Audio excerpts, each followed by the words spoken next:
6h26 sur Europe 1 en ce 24 février 2016. Aujourd'hui dans l'histoire, notre voyage quotidien dans le temps avec Franck Ferrand. Bonjour Franck. Bonjour à tous les deux. Dites-nous à quel 24 février nous allons ce matin. Le 24 février 1848, Thomas, le jour de l'abdication après 18 ans de règne de Louis-Philippe Ier, roi des Français. 1848, ce sont les barricades, c'est l'insurrection dans Paris, tout ça. C'est bien ça, oui. Mais évidemment, la révolte couvait depuis longtemps. On est à l'époque, vous savez, des premiers banquets républicains, des dizaines de personnes s'y réunissent, officiellement pour déjeuner ou dîner ensemble, officieusement pour parler politique, bien sûr, pour agiter des idées républicaines.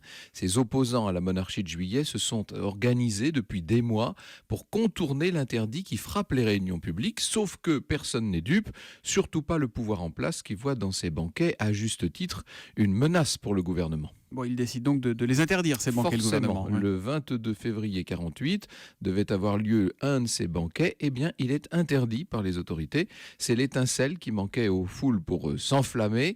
On dresse dans Paris des barricades.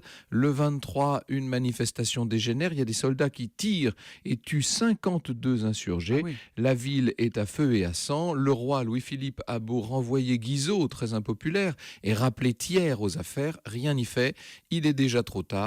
Les insurgés se pressent maintenant devant les Tuileries et le 24 février, Louis-Philippe n'a plus le choix, il lui faut abdiquer. Et donc, entre parenthèses, c'est la troisième abdication forcée en un demi-siècle. Et là, la République est proclamée tout de suite. Oui, dans la foulée.